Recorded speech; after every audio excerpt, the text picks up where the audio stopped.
अपने बच्चों का पालन ऐसे करो कि आपके बच्चे अपने बच्चों को आपकी कहानी बड़े गर्व से सुनाएं। नमस्कार, मैं Vivek Bindra, founder and CEO बड़ा बिजनेस.com। आज बात करेंगे बच्चों को काबिल बनाने का सबसे बड़ा रहस्य। और वो क्या है सबसे बड़ा रहस्य?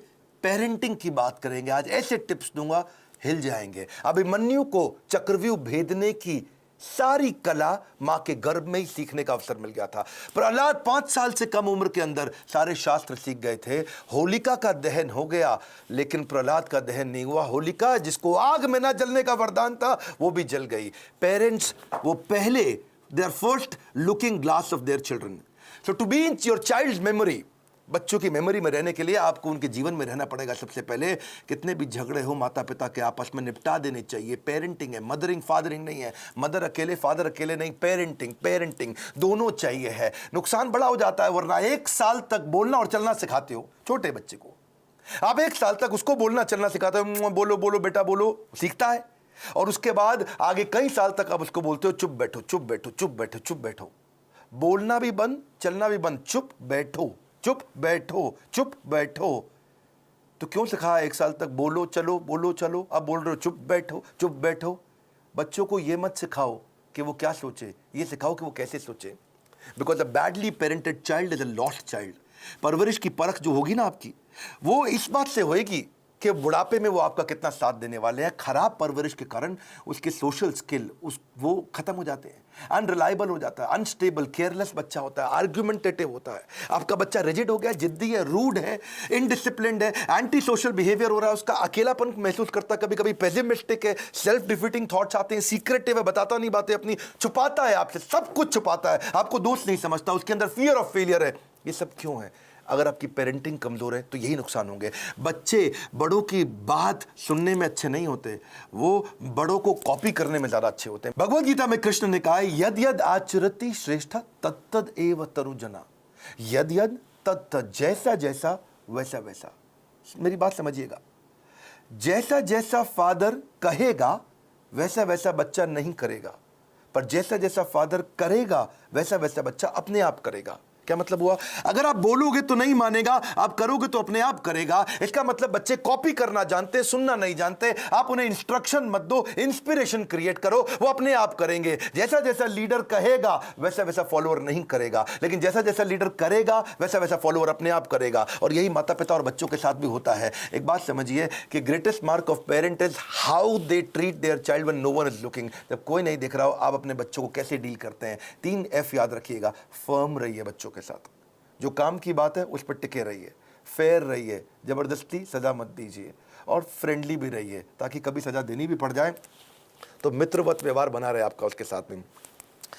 टेक्निकली ना 4 प्रकार के माता पिता होते हैं, मेरी बात को समझना। एक होते हैं अथॉरिटेरियन, जैसा बोला वैसा कर, जितना बोला उतना कर, ये अथॉरिटी है। एक होता है डेमोक्रेटिक, मिल बांट करके बात करते हैं, बच्चों की सुनते हैं। पहले के ज़माने में अथॉरिटेरियन चलता था, आजकल डेमोक्रेटिक ज़्यादा ठीक रहता है। डेमोक्रेटिक मतलब बच्चों को इन्वॉल्व करें, उनको इन्फॉर्म ना करें, बच्चों के साथ मिलकर चर्चा करें, उनके साथ समय बिताएं, उनकी भी सुने, अपनी भी सुनाएं। और एक होते हैं परमिसिव, तेरा जो मन करता है कर ले, उसको जो चाहिए उसको दिला दिया, उसको जैसा गिफ्ट चाहिए उसको वैसा दे दिया, जो गाड़ी बाइक मांगता तुरंत दे दिया, जो मोबाइल चाहिए तुरंत दे दिया। परमिसिव, कोई मतलब ही नहीं है। लेकिन इससे भी ज़्यादा खराब है नेग्लेक्टफुल, अनइन्वॉल्व। वो क्या है? बच्चा क्या कर रहा है, किससे दोस्ती कर रहा है, किसके साथ उठता बैठता है, कोई जानकारी नहीं है, कंप्लीटली नेग्लेक्ट कर रहे हैं। आप कौन है? अथॉरिटेरियन है, जितना बोला उतना कर। डेमोक्रेटिक है, मिल बांट के रिश्ता बनाते हैं। परमिसिव है, जो करना है कर। नेग्लेक्टफुल, पता ही नहीं है कि क्या कर रहा है वो। तो 4 में से सबसे अच्छा है डेमोक्रेटिक पेरेंट होना। बिकॉज आप नहीं तो बच्चा बर्बाद हो जाता है, वो झूठ बोलना शुरू कर देता है। और अगर वो ज्यादा झूठ बोल रहा है, इसका मतलब आपने बहुत रिएक्ट किया था उसकी पुरानी गलतियों के ऊपर, और फिर वो सीक्रेटिव हो जाता है और अपनी बातें नहीं बताता। मैदान में हारा हुआ इंसान तो जीत सकता है, लेकिन मन से हारा हुआ इंसान कभी नहीं जीत सकता। तो मन से ना हारे बच्चा। अब सुनिए पेरेंटिंग के असली टिप्स। पहला टिप, इनकरेज करिए अपने बच्चे को, वो बचपन से इनोवेटिव थॉट प्रोसेस बिल्ड करें। उसको ऐसे प्रश्न पूछिए कि वो इनोवेशन बिल्ड कर सके। दूसरा, उसके साथ बैठ के किताबें पढ़िए और अच्छे वीडियोस देखिए। ये नहीं उसको बता दिया, उसके साथ बैठिए, खुद भी पढ़िए, चर्चा करिए उसके साथ में। तीसरा, कुछ क्वेश्चनिंग का आपस में फॉर्मेट बिल्ड करिए, म्यूचुअल क्वेश्चनिंग, कुछ वो आपसे पूछे, कुछ आप उससे पूछो, और खास तौर से आप उससे पूछो, वो आंसर करे, ज़्यादा बोलेगा, रिलेशनशिप बनेगा। प्ले विद योर चाइल्ड, उसके साथ खेलिए, फ्रेंडशिप इज द की। उसकी दोस्ती हो गई तो आपसे कभी मन नहीं चुराएगा। अगला मेरा पॉइंट है बजटिंग। बच्चे को बजटिंग सिखाओ, उससे उसके इमोशनल रिक्वायरमेंट कम होगी, इंटेलेक्चुअल कैपेबिलिटी बढ़ेगी।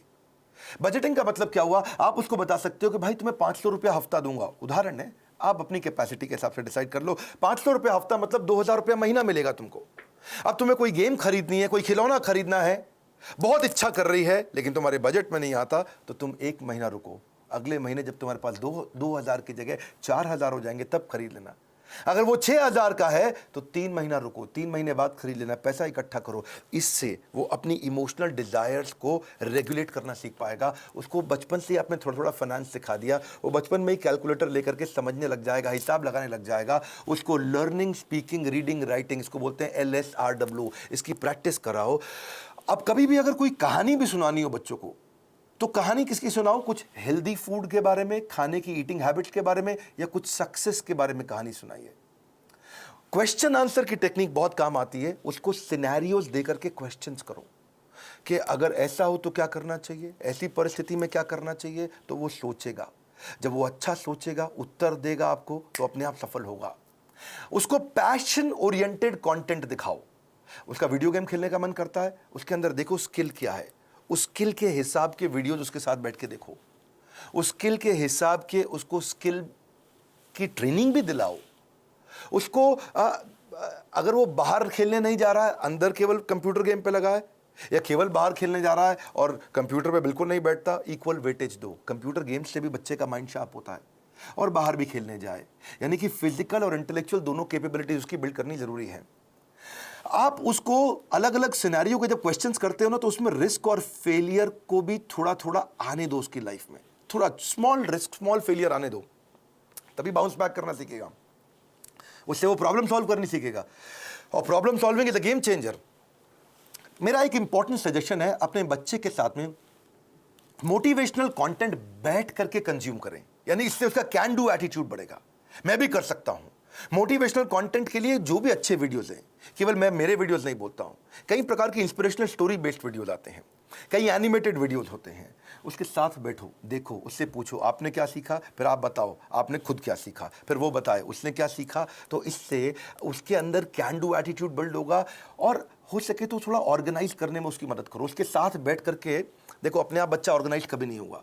बेड लगाना तो आप मत लगाएं, अगर आप माँ हैं, बच्चे को साथ में लगाएं कि हम दोनों मिलकर आज बेड लगाएंगे, हम दोनों मिलकर आज अलमारी सेट करेंगे, हम दोनों मिलकर आज वॉशरूम साफ करेंगे, हम दोनों मिलकर के आज अपनी स्टेशनरी को ऑर्गेनाइज करेंगे, हम दोनों मिलकर के आज किताबों के कवर चढ़ाएंगे।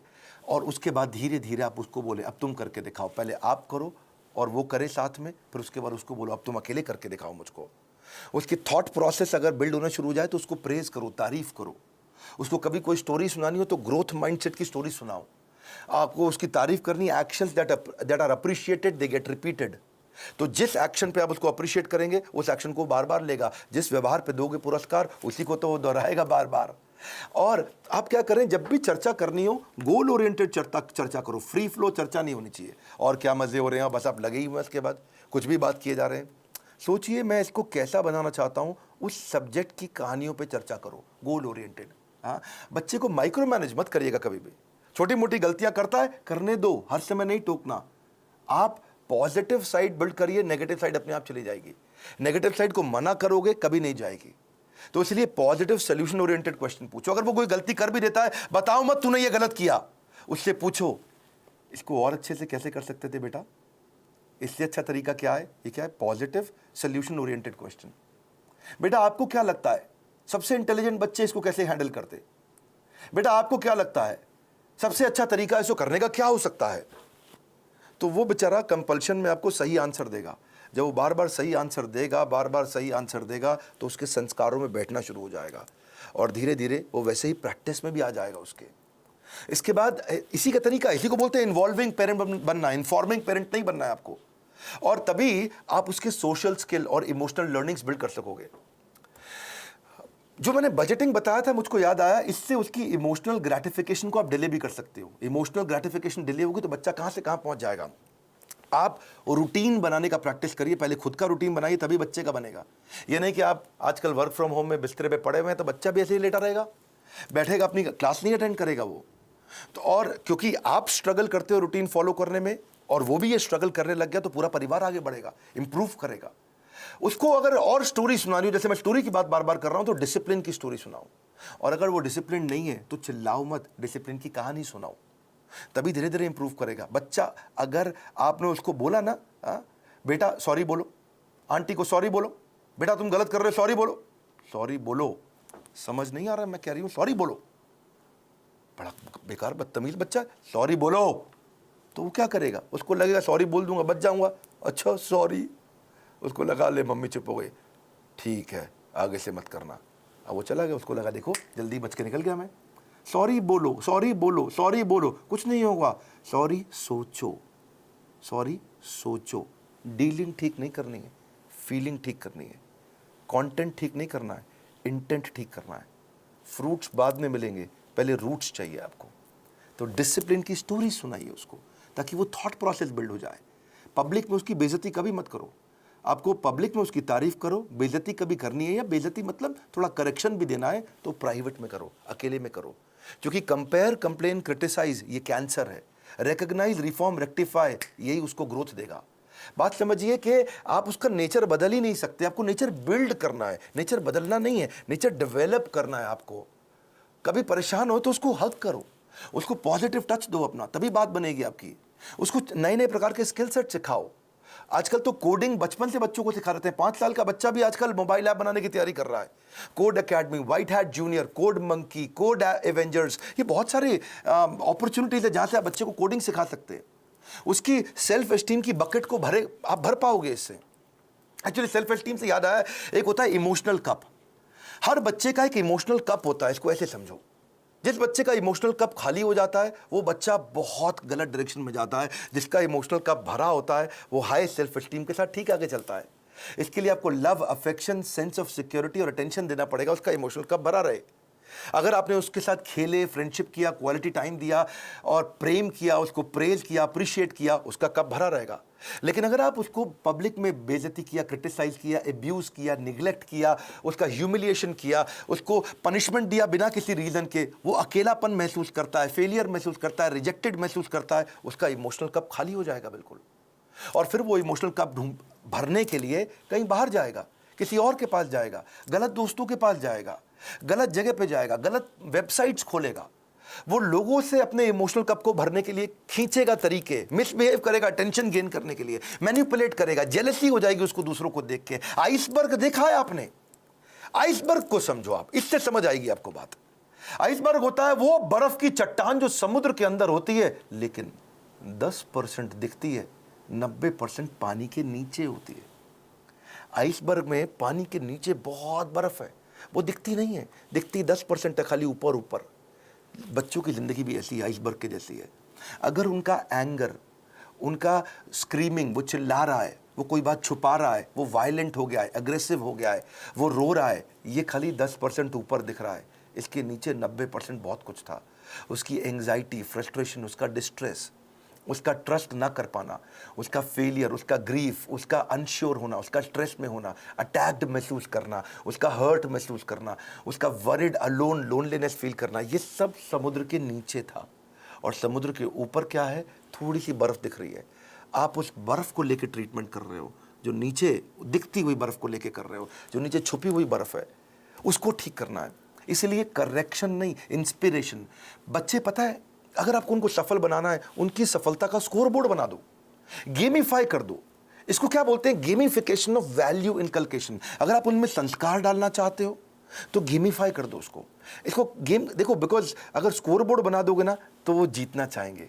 देखा आपने, क्रिकेट का स्कोर बोर्ड होता है, बास्केटबॉल का स्कोर बोर्ड होता है। जैसे स्कोर बोर्ड चालू होता है, बच्चे जल्दी खेलते हैं, एनर्जी से खेलते हैं। जब टेस्ट प्रैक्टिस मैच होता, क्रिकेट में भी पहली बॉल प्रैक्टिस बॉल फेंकते, सुना आपने? कौन खेलता है? उसने बल्ला घुमाता नहीं बच्चा, ठीक, क्या फर्क पड़ता है, आउट भी हो जाए तो भी कोई फर्क नहीं पड़ता। लेकिन जैसे ही स्कोर बोर्ड शुरू होता है, बच्चे जान लगा के खेलते हैं, अबे जीतना है अपने को, एनर्जी आ जाती है उनकी। वैसे ही आप भी कुछ इसको वैल्यू, संस्कारों को बिल्ड करने के लिए गेम क्यों नहीं बना देते? कोई टोकन लेके आओ बाजार से, उस पर 1 रुपया, 2 रुपया, 5 रुपया, 10 रुपया लिखो टोकन पे, और उनके साथ डिस्कस करो। अगर ये बिहेवियर करोगे तो तुम्हारे इस बॉक्स के अंदर मैं 2 रुपए का टोकन डालूंगी, 5 रुपए का डालूंगी, 10 रुपए का डालूंगी या डालूंगा अगर आप पिता हैं तो। और अगर तुमने ये गलत बिहेवियर किया तो ये टोकन बाहर निकल जाएगा, तुम्हारा रोज का स्कोर बोर्ड बनेगा शाम को। अगर वो सुबह टाइम से उठा तो 2 रुपया मिला, अगर उसने ब्रश टाइम से किया तो 2 रुपया मिला। रुपया मतलब पॉइंट, आपने बोला, मैं पॉइंट कह रहा हूं, उसको रुपया दें या पॉइंट दें, लेकिन बाद में उसको रिडीम करने का तरीका बना दो, है जी। अगर टाइम से होमवर्क किया तो 5 नंबर मिल गए या रुपया मिल गया। अगर आप वो समय से सोने चला गया तो 2 रुपया मिल गया। अगर वो समय से खाना खाएगा तो 7 रुपया मिल गया। अगर टेंट्रम करेगा तो काट लो, सामान फेंक रहा है इधर उधर तो काट लो, उसमें से निकाल लो, चिल्ला रहा है, गाली दे रहा है तो 7 रुपया निकाल लो। अगर मिसबिहेव कर रहा है माता पिता के साथ तो 10 रुपया निकाल लो। ओबे नहीं कर रहा आपकी बात, 7 रुपया निकाल लो। किसी को गाली देता है, थूक देता है किसी के ऊपर तो 10 रुपया निकाल लो। तो आपने तरीका निकाला। इससे क्या होगा, शुरू शुरू में तो पॉइंट के चक्कर में वो अच्छे बिहेवियर्स को प्रैक्टिस कर जाएगा, पर आने वाले समय के अंदर वो उसकी आदत बन चुकी होगी, वो उसके बिहेवियर में, उसकी प्रैक्टिस में आ चुका होगा, और फिर उसकी लाइफ चेंज। इसको बोलते हैं गेमिफिकेशन। बच्चे को अकेला मत छोड़ो इतना। बच्चों के आंसू ना कड़वे होते हैं, उन्हें मीठा करना है आपको। उसकी जिज्ञासा गहरी होती है, उसको शांत करना है। उसका दुख बहुत तीव्र होता है, इससे उससे ले लो। उसका हृदय कोमल है, उसे कठोर मत बनाओ। Your children will become what you are, so be what you want them to be. बड़ी सिंपल सी बात है भैया। अगर आप दोनों का आपस में झगड़ा भी है पति पत्नी का, बच्चों के लिए सुलझा लो। आओ साथ में बैठो, बात करो, प्यार करो दूसरे को, ताकि बच्चे का जीवन सुरक्षित हो सके। ये फादरिंग नहीं है, मदरिंग नहीं है, ये पेरेंटिंग है। गलती किसी की भी हो, आप दोनों में से ईगो को साइड में रखो, बच्चे को और सिखाओ, आगे बढ़ाओ। हमने भी बच्चों के लिए बहुत प्रोग्राम्स बिल्ड किए हैं। मैंने बच्चों का एक प्रोग्राम एंटरप्रेन्योरशिप का लेकर के आए, जिसको हम बोलते हैं एवरीथिंग अबाउट एंटरप्रेन्योरशिप। और वो स्टूडेंट्स के लिए, अर्ली एज से बच्चे सीखते हैं कि वो कैसे छोटा छोटा बिजनेस शुरू कर सकें, कैसे पहले 100 कस्टमर को अट्रैक्ट करें, कैसे वो अपनी सेल्फ कोचिंग डायरी बनाए, कैसे वो कंपटीशन को समझें, कैसे वो प्रोडक्टिव हो सके, कैसे वो अपनी कम कॉस्ट के अंदर बिजनेस शुरू करें, बिजनेस को प्लान कैसे करें, फाइनेंशियल डिसिप्लिन क्या होता है, कॉस्ट को कैसे ऑप्टिमाइज करते हो, low cost marketing, low cost branding क्या है, $0 मार्केटिंग क्या है, 60 सेकंड में सेल्स की पिच कैसे दे दी जाए, सेविंग्स को वेल्थ कैसे बनाए, कंपनी को शुरू कैसे करते हैं, कंपनी फॉर्मेशन का तरीका क्या है, 2-4 लोगों को अगर हायर भी करेगा शुरू में तो एफिशिएंसी कैसे बिल्ड करेगा, हाई परफॉर्मेंस कल्चर कैसे लेके आएगा, स्कोरबोर्ड्स अपने कैसे बनाएगा, एम्प्लॉइज़ को एंटरप्रेन्योर कैसे बनाएगा, कंज्यूमर इनसाइट क्या होती है, कस्टमर को कैसे समझेगा, प्रोडक्ट बनाने का तरीका क्या है। कम खर्चे में बिजनेस शुरू करने के सारे आइडियाज, चाहे वो चैटबॉट बनाएं, फ्री के चैटबॉट मिलते हैं। तो ऐसी बहुत सारी चीज़ें हमने एवरीथिंग अबाउट एंटरप्रेन्योरशिप में सिखाई हैं। अगर आप चाहते हैं आपका बच्चा भी एंटरप्रेन्योरियल माइंडसेट को बिल्ड कर सके बचपन से ही, तो उनको इन कोर्सेज में ज्वाइन कराइए। इस समय बच्चों के लिए हमने 50% डिस्काउंट रखा हुआ है। और अगर ये पेरेंटिंग के टिप्स आपको काम आ रहे हैं, मैं रिक्वेस्ट करता हूं सोचो ये किस किस को काम आ सकते हैं। ईमानदारी के साथ थोड़ा 2 मिनट और लगा लीजिए। आपने इतना समय लगा लिया है तो आप सीरियस है कंटेंट को लेकर के, क्योंकि आपने इतना समय लगाया। अब सोचो कि किसको फायदा होगा, किसके बच्चे बिगड़ रहे हैं, किसके बच्चे खराब हो रहे हैं, कौन बच्चे से परेशान रहते हैं माता पिता, उनको ये वीडियो अलग अलग व्हाट्सएप ग्रुप में शेयर करो, अपना मैसेज भी लिखो, अपने नोट के साथ शेयर करो, लाइक करके उत्साह बढ़ाओ अगर ऐसे वीडियो पसंद आते हैं। और नीचे मुझे कॉमेंट बॉक्स में बताओ कि आपको कौन सा वाला वैल्यू, आपको कौन सा वाला आइडिया, आपको कौन सा वाला टिप सबसे ज्यादा पसंद आया। मैं कॉमेंट बॉक्स में पढ़ने के लिए आऊंगा। इस बार हमारे साथ जुड़े रहने के लिए, दुनिया का नंबर 1 एंटरप्रेन्योरशिप यूट्यूब चैनल बनाने के लिए और मेरे पर्सनल वीलॉग वाले चैनल पे भी आने के लिए मैंने एक नया चैनल बनाया जहां अपने मोबाइल से वीडियो डालता हूं। आप सबका हृदय की गहराइयों से प्रेम पूर्वक बहुत बहुत धन्यवाद।